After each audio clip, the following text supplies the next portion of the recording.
Customer তার বিরুদ্ধে কোনো ধরনের কমপ্লেন কোনোদিন দেয় নাই।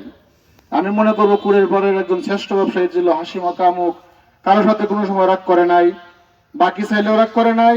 যদি এমনি যে কোনো ধরনের কিস্তা, আমি অনেক সময় আমরা অনেক কথা বলেছি, কোনো সময় আমাদের সাথে রাগ করে নাই। ঠিক আছে, যাই হোক, উনির সাথে আরেকটা সম্পর্ক হলো, আমাদের যে মোহাম্মদ নুরানি হাফিজি মাদ্রাসা আছে, ছিলেন উনি, যিনি উনি মারা গিয়েছেন। আর একটা কথা হলো, উনিও তো আপনার অনেক বাকি দিয়েছেন, হয়তো ওনার অল্প টাকা যাদের কাছে পাবে তারা স্মরণ করে ওনাকে দিয়ে যাবেন, ওনার পরিবারের লোকজন আছে।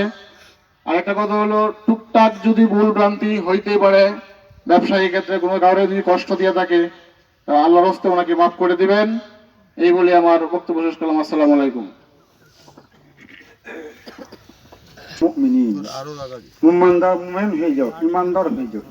আমাদের পাকা পড়তে থাকে। তো আল্লাহ বলছেন যে কোনো ভয় নাই, হাসরের মধ্যে কোনো ভয় নাই, কবরে ভয় নাই, মিজানে ভয় নাই, ফুলসিরাতে ভয় নাই, কোনো জায়গায় কোনো ভয় নাই।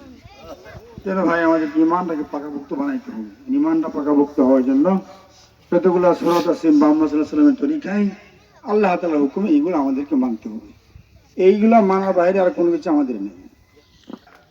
রাসূল সাল্লাল্লাহু আলাইহি ওয়াসাল্লামের ধর্মের উপরে তোমাকে আমি খবর রাখলাম, এটা আমরা সকলেই চাই না? কি করে চাই না আমরা সকলেই?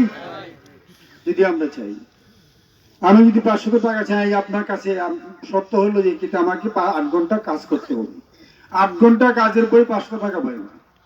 তো সেই শর্ত মেনে নিল। এখন যদি সন্ধ্যার সময় এসে দেখে মালিক 8 ঘন্টা কাজের মধ্যে 1 ঘন্টাও কাজ করে নাই, কোনো কাজই করে নাই, টাকা কিসে দিবে? যে আপনার বিবেকটাকে বলে আমার কাছে বলেন, দিবে কি টাকা?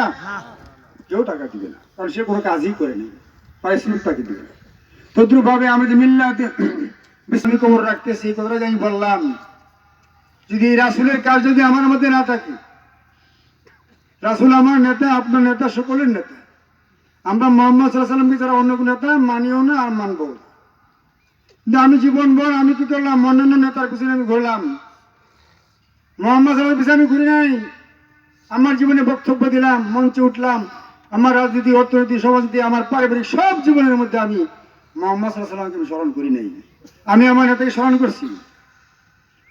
নেতা হিসেবে কাকে মানতে হবে? আতিউল্লাহ ওয়া আতিউর রাসূল ওয়া উলিল আমরি মিনকুম। আল্লাহ বলছেন আগে সবার আগে আমাকে মানতে হবে। আল্লাহর ইতাআত করো, আল্লাহ বলছেন কোরআনের মধ্যে। তারপরে আতিউর রাসূল, রাসূলের ইতাআত করো, রাসূলের সুন্নাত, রাসূলের তরিকা ধরো।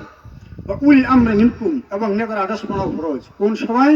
যদি সেই নেতা হয় আল্লাহর কোরআনের নেতা, সেই নেতা হয় মুহাম্মদ সাল্লাল্লাহু আলাইহি ওয়াসাল্লামের আদর্শ পথের নেতা, ওই নেতার কথাই অমান্য করা হয়, ঈমান থাকবে না।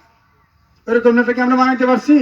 ভাই, আজকে আমি যে নেতার পিছনে ঘুরি, ওই নেতা আমার সুদ খায় কিনা, মদ খায় কিনা, জগায় কিনা, কোনো খারাপ কাজ আছে কিনা, আমি আগে চেক করে দিতে হবে, তারপরে নেতার কিছু ধরবেন।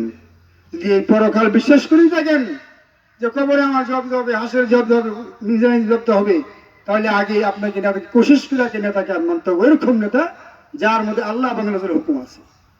আমাদের এইখান থেকে আমরা সরে আসলাম, আমি আমার মূল জায়গায় চলে যাচ্ছি।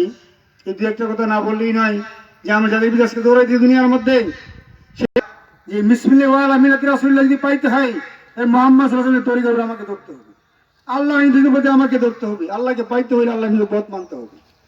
আমাদের এই বেজে হলো ভাই আমার অত্যন্ত কাছের লোক এবং ছোট ভাই, বয়সে আমার অনেক ছোট।